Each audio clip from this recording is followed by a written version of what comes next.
Good morning students. आज की class में हम पढ़ेंगे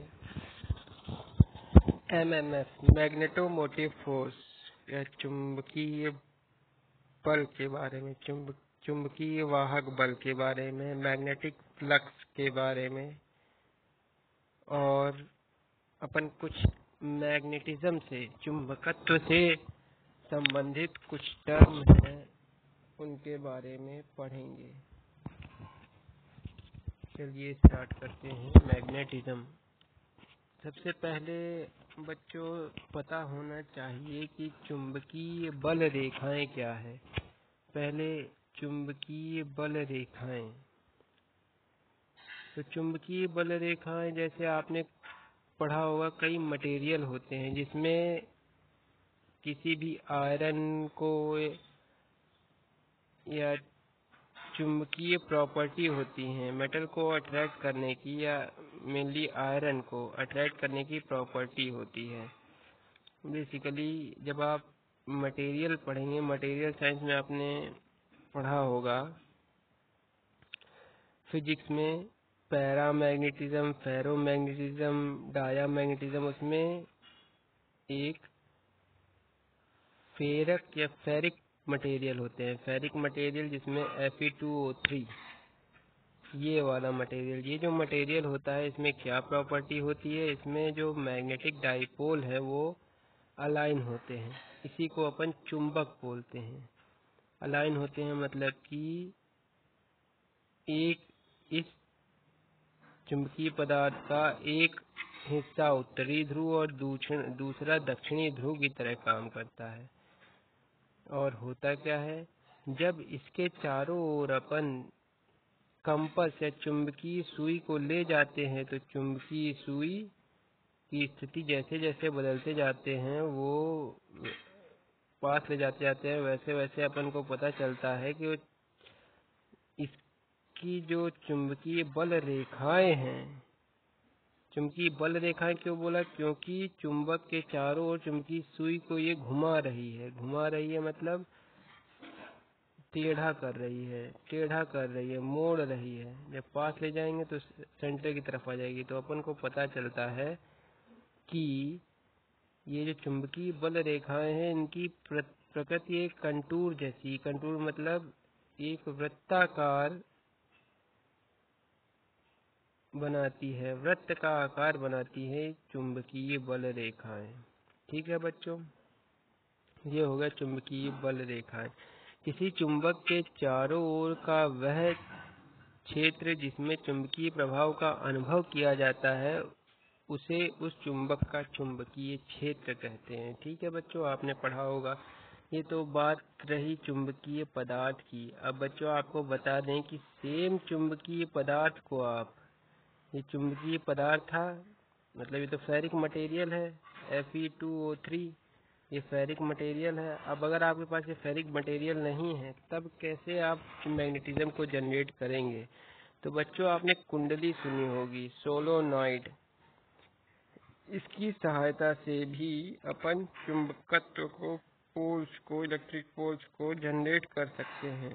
वो कैसे होगा, इसके लिए आपको सिंपल नियम पता होना चाहिए।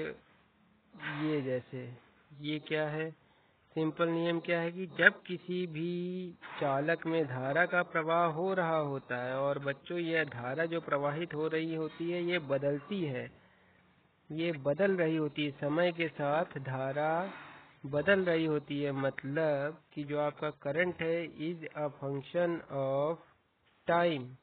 धारा जो है टाइम का फंक्शन रहता है। जब आपकी करंट I जो है टाइम का फंक्शन है, I is a function of time, time के साथ बदल रही होती है, तब क्या होता है, तब बच्चों इस चालक के चारों ओर एक चुंबकीय क्षेत्र बन जाता है, चुंबकीय क्षेत्र बन जाता है। और चुंबकीय क्षेत्र धारा प्रवाह के ऊपर निर्भर करता है। उत्पन्न चुंबकीय क्षेत्र धारा प्रवाह पर निर्भर करता है।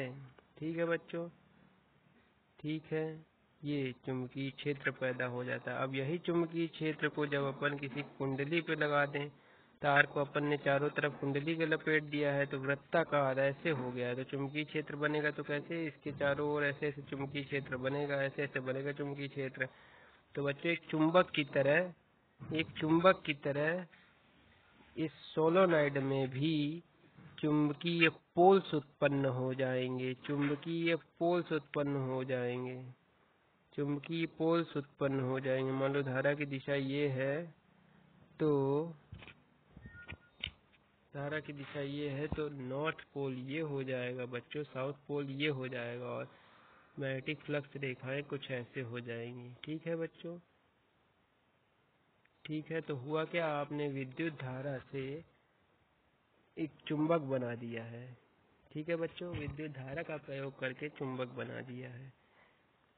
ठीक है, तो ये होता है विद्युत क्षेत्र और विद्युत बल रेखाएं। बल रेखाएं क्यों, क्योंकि इस क्षेत्र में कोई चुंबक या कोई ध्रुव एकाकी ध्रुव रखने पर इस पर एक बल लग रहा है जो इसको एक ध्रुव से दूसरी ध्रुव की ओर खींचने की कोशिश कर रहा है।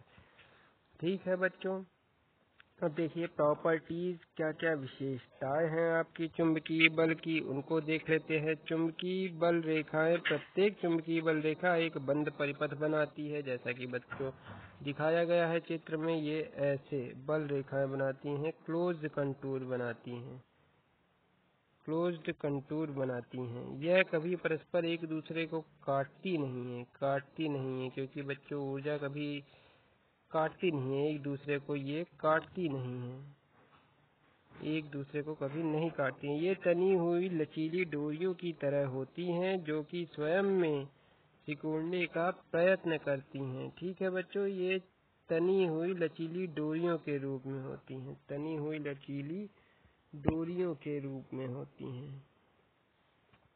ठीक है बच्चों, तनी हुई लचीली डोरियों के रूप में। तो जैसे आपने रबर बैंड देखा होगा, रबर बैंड, वैसे ही कुछ ये विद्युत बल रेखाएं वैसे ही कुछ होती हैं। ये कैसे पता चला ये तनी हुई रबड़ की या तनी हुई लचीली डोरियों के समान होती हैं?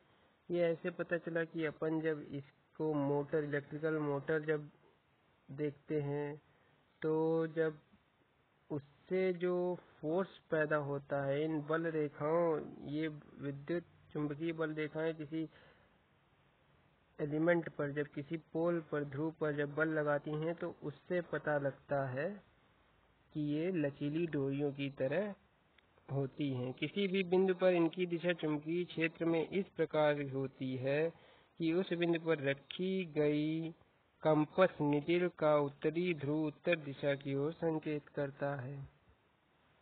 ठीक है बच्चों, ये तो आपको पता ही होगा कि कंपास जो होता है, कंपास का हमेशा निडिल जो रहेगी नॉर्थ साउथ की डायरेक्शन में होती है। ऐसा क्यों है?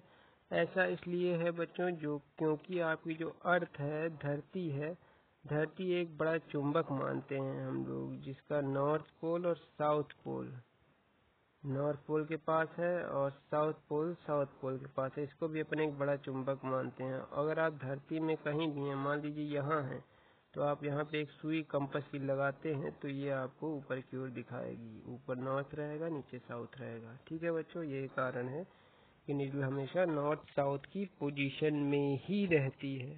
अब बच्चों टर्न देखिए, चुंबकीय बल रेखाएं आपका पूरा हुआ। चुंबकीय फ्लक्स की बात करते हैं बच्चों।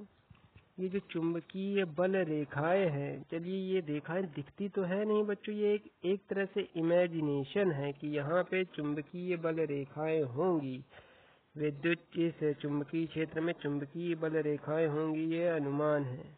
तो इन्हीं चुंबकीय बल रेखाओं की संख्या को चुंबकीय फ्लक्स कहते हैं, मैग्नेटिक फ्लक्स। देखिए किसी चुंबकीय क्षेत्र में संपूर्ण बल रेखाओं को चुंबकीय फ्लक्स कहते हैं। इसकी इकाई वेबर है और इसे फाई से प्रदर्शित करते हैं। फाई मतलब फ्लक्स होता है, फ्लक्स बच्चों। ठीक है, मैग्नेटिक फ्लक्स मतलब चुंबकीय बल रेखाएं। ठीक है, एक weber is equal to 10⁸ lines, ऐसा बोला जाता है। 10⁸ मैक्सवेल, मैक्सवेल एक साइंटिस्ट थे जिन्होंने मैग्नेटिज्म में बहुत काम किया है, इसलिए वेबर मैक्सवेल दोनों आपकी मैग्नेटिक फ्लक्स लाइंस की, मैग्नेटिक फ्लक्स की एक तरीके से इकाई हैं। ये हो गया बच्चों फ्लक्स लाइंस आपको पता चल गई। अब आप फ्लक्स घनत्व, फ्लक्स डेंसिटी को B से प्रदर्शित करते हैं, फ्लक्स घनत्व के बारे में पढ़ेंगे। अब बच्चों ये सब टर्म अपन क्यों पढ़ रहे हैं, क्योंकि जब अपन आगे बढ़ेंगे, आगे क्या आने वाला है, ट्रांसफार्मर आने वाला है, और आगे जब अपन एसी सर्किट्स पढ़ेंगे तो उसमें इन सब टर्म का यूज होने वाला है और आपको ये लाइफ टाइम ये सब फायदा करेंगे। फ्लक्स घनत्व, फ्लक्स डेंसिटी जिसे B से प्रदर्शित करते हैं। डेंसिटी आपको जैसा मालूम है पॉपुलेशन डेंसिटी मतलब किसी क्षेत्रफल में कितने लोग रह रहे हैं इसकी जानकारी देता है। उसी तरह ये फ्लक्स डेंसिटी आपको बता रहा है कि क्रॉस सेक्शन एरिया से कितनी फ्लक्स रेखाएं पास हो रही हैं, इसकी जानकारी दे रहा है आपको फ्लक्स डेंसिटी। फ्लक्स घनत्व किसी पदार्थ के इकाई लंबवत क्षेत्र में से गुजरने वाले फ्लक्स को फ्लक्स घनत्व कहते हैं। देखिए बच्चों, पॉसिबिलिटी ये भी है कि लाइनें ऐसे तिरछी अगर एरिया का वेक्टर ये है तो इसको तिरछी काट रही हूँ, ये भी पॉसिबिलिटी है, एंगल में काट रही हूँ, पर इसको अपन फ्लक्स घनत्व के लिए कैलकुलेट नहीं करेंगे। अपन क्या करेंगे, इसका कंपोनेंट लेंगे जो इसके परपेंडिकुलर हो, एरिया के परपेंडिकुलर हो, वही फ्लक्स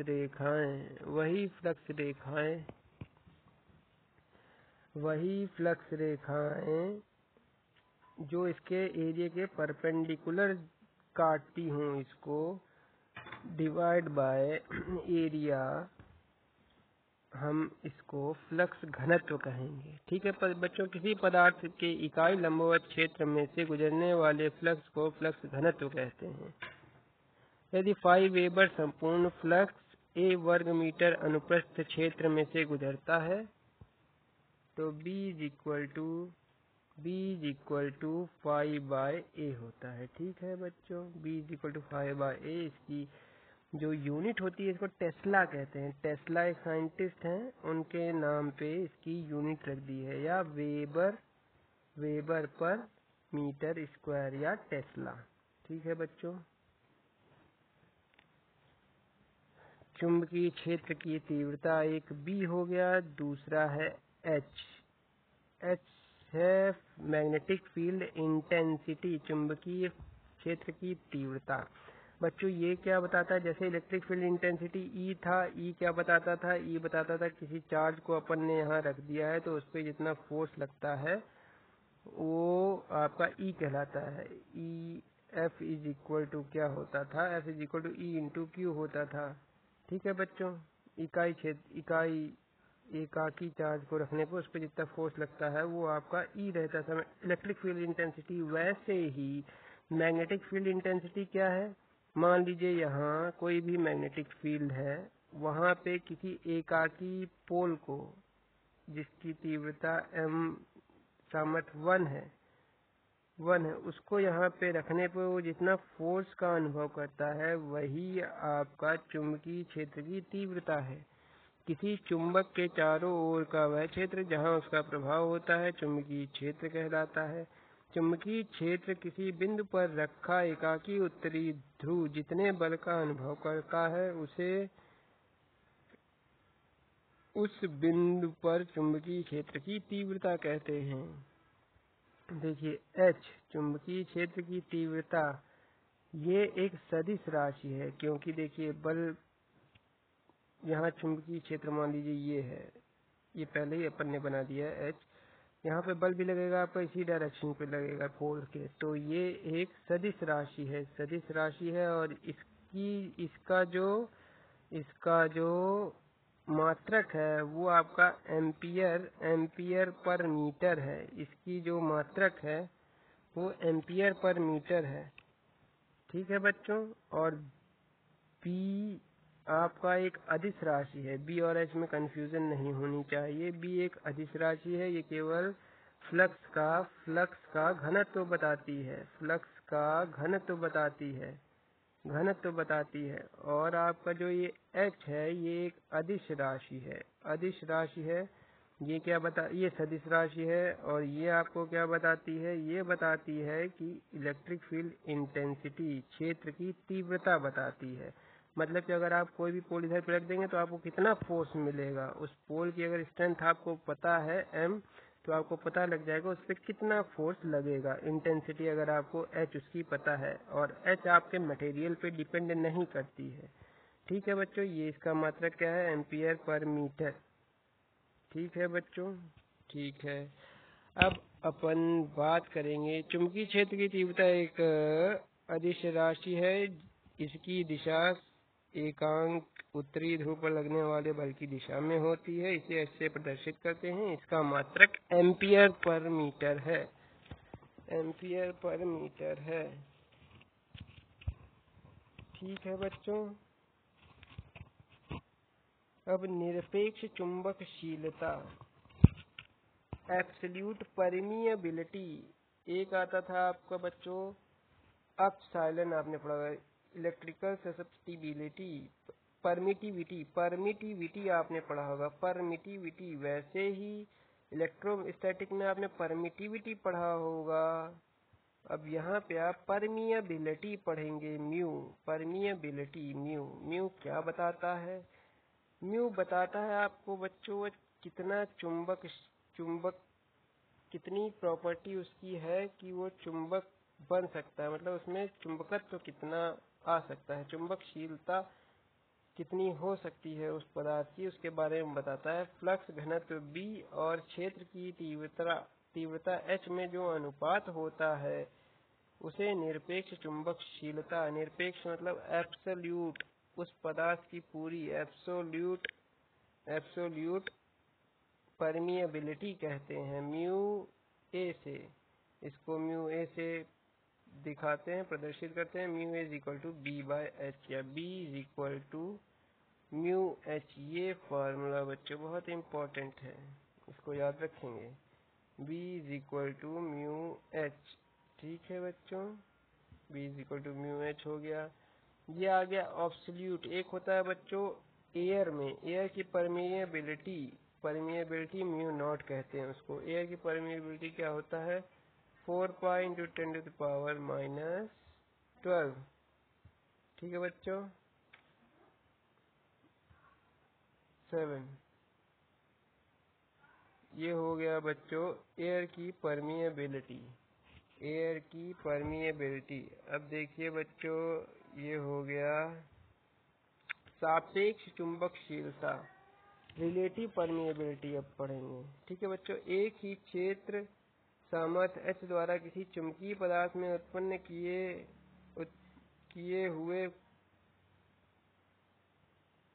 किए हुए तथा निर्वात में उत्पन्न किए हुए घनत्व के अनुपात को उस पदार्थ का सापेक्ष चुंबकशीलता कहते हैं। म्यू इज इक्वल टू दोनों में, किसी पदार्थ में और एयर में जो चुंबक मैग्नेटिक फ्लक्स डेंसिटी पैदा करेगी, ये मैग्नेटिक फील्ड H, उसके रेशियो को अपन रिलेटिव परमिएबिलिटी कह देंगे। मतलब कि वह एयर के परमिएबिलिटी का कितना गुना होगा। Mu is equal to mu r into mu naught,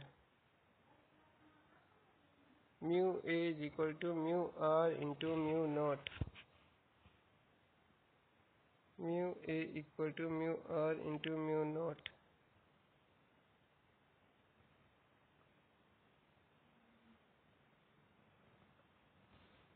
mu a equal to mu r into mu naught. ठीक है बच्चों, रिलेटिव परमिएबिलिटी हो गया आपका। अब चुंबकत्व वाहक बल की बात करेंगे। चुंबकत्व वाहक बल जो है आपका, वह बल जो किसी चुंबकीय फ्लक्स को प्रवाहित होने या उत्पन्न करता है, वह चुंबकत्व वाहक बल कहलाता है। जैसे बच्चों अपन ने पढ़ा था इलेक्ट्रोस्टैटिक ईएमएफ, इलेक्ट्रोमोटिव फोर्स पढ़ा था। वो क्या होता था, वो विद्युत धारा को प्रवाहित करने की चेष्टा करता था। ये क्या है, चुंबकीय फ्लक्स को प्रवाहित करने की चेष्टा करता है। वस्तुतः यह विद्युत वाहक बल के अनुरूप है। विद्युत वाहक बल परिपथ में धारा प्रवाह करने की चेष्टा करता है और चुंबकत्व वाहक बल माध्यम में चुंबकीय फ्लक्स उत्पन्न करने की चेष्टा करता है। ठीक है बच्चों। एम्पियर टर्न चुंबकीय परिपथ पर दिए गए वृत्तों और इन वृत्तों में से प्रवाहित होने वाली धारा के गुणनफल को एम्पियर टर्न कहते हैं। यह चुंबकत्व वाहक बल की इकाई है। यह चुंबकत्व वाहक बल की इकाई है। जैसे कि अभी अपन ने पढ़ा था चुंबकत्व वाहक बल क्या है। ये आपको जो मैग्नेटिक फ्लक्स है उसको उत्पन्न करने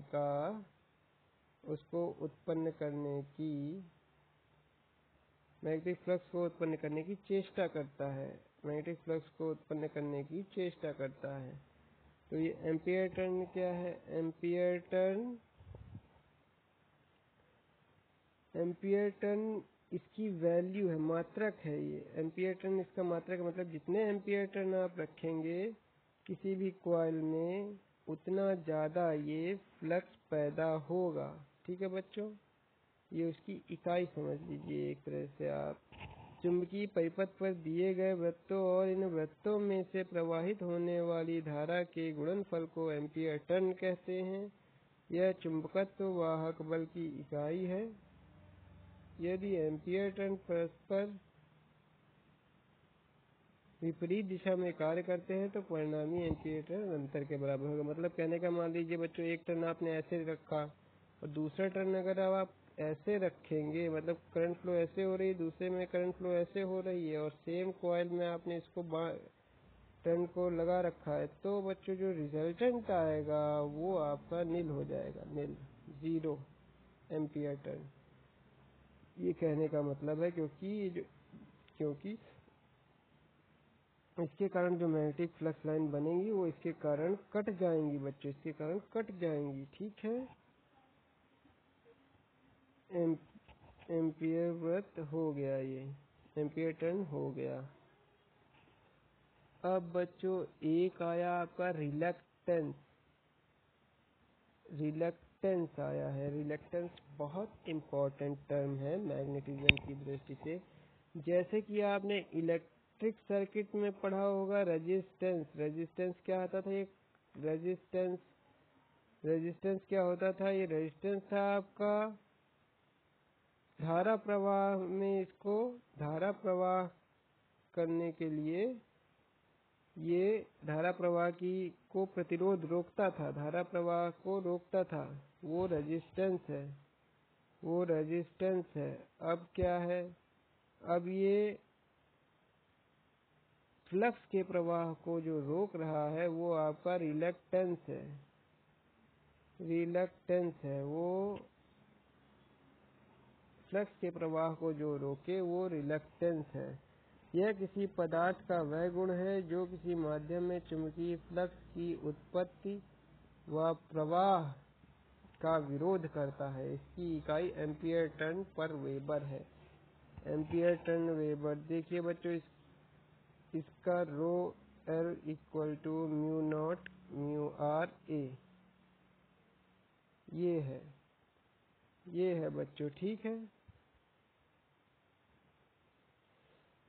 ये इसका फार्मूला है, जहाँ L क्या है, L है मीडियम की लेंथ, मैग्नेटिक फ्लक्स की लेंथ, मीडियम की लेंथ जहाँ पे मैग्नेटिक फ्लक्स ट्रेवल करेगा।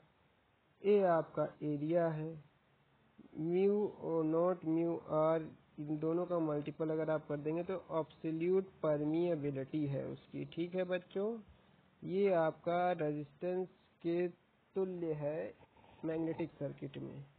ठीक है बच्चों, अब देखिए दो टर्म है, एक सेल्फ इंडक्टेंस जिसको कि L बोलते हैं, ये किसी कॉइल का स्पेसिफिक होता है। एक है म्यूचुअल इंडक्टेंस M जो किसी दूसरी कॉइल के कारण एक दूसरी कॉइल पे पड़ता है। ठीक है बच्चों, असर इंडक्टेंस वो म्यूचुअल इंडक्टेंस कहलाता है। देखिए बच्चों पहले तो प्रेरण को समझना पड़ेगा। इसके लिए प्रेरण क्या है। प्रेरण मतलब जब किसी कॉइल में जब किसी कुंडली में विद्युत धारा की वृद्धि की जाती है तो प्रेरित विद्युत वाहक बल इसका विरोध करता है और धारा का मान कम किया जाता है तो भी स्वप्रेरित विद्युत वाहक बल इसका विरोध करता है। इसका कारण है कि कुंडली में एक विशेष प्रकार का गुण होता है जो धारा या फ्लक्स के परिवर्तन का विरोध करता है। कुंडली के इस गुण को उसका स्वप्रेरकत्व एल कहते हैं। ठीक है बच्चों, मतलब कि जो चेंज इन करंट और फ्लक्स, धारा या फ्लक्स में बदलाव को जो रोक दे, जो ये गुण है, यही इंडक्टेंस या स्वप्रेरण सेल्फ इंडक्टेंस कहलाता है। कुंडली कैसे एल से प्रदर्शित करते हैं, L = N∅I होता है। ठीक है बच्चों, ये फॉर्मूला याद रखेंगे। दूसरा है अन्योन्य प्रेरण, मतलब ये जो आपका जो चेंज इन फ्लक्स और करंट है, ये किसके कारण, किसी बगल वाली कुंडली के कारण होए तो इसको अन्योन्य प्रेरण कहते हैं। म्यूचुअल इंडक्टेंस, किसी कुंडली का वह गुण जिसमें पास रखी कुंडली में प्रेरण द्वारा विद्युत वाहक बल उत्पन्न हो, जबकि प्रथम कुंडली में धारा या फ्लक्स का परिवर्तन किया जाए, तो इसे अन्योन्य प्रेरण कहते हैं। Mutual inductance M = K√L1 × L2। ठीक है बच्चों, K√L1 × L2, K√L1 L2 है। ठीक है बच्चों, L1 L2 क्या है, L1 L2 है आपका इंडक्टेंस, एक ये वाली कॉइल, एक दूसरी कॉइल के है कोफिशिएंट ऑफ कपलिंग। बेसिकली ये डिपेंड करता है ये कितना पास रखी हैं कॉइल, इस पे डिपेंड करता है ये अन्योन्य प्रेरण। ठीक है बच्चों, M = K√L1 L2। इससे आप म्यूचुअल इंडक्टेंस की वैल्यू निकाल सकते हैं। ठीक है बच्चों, ये रहे कुछ टर्म मैग्नेटिज्म से रिलेटेड। अब नेक्स्ट क्लास में अपन पढ़ेंगे कुछ इम्पोर्टेंट रूल्स और लॉज मैग्नेटम चुंबकत्व से रिलेटेड। तब तक के लिए बच्चों इसको आप गो थ्रू करिए, पढ़िए। अगर कोई प्रॉब्लम होती है तो आप पूछ सकते हैं।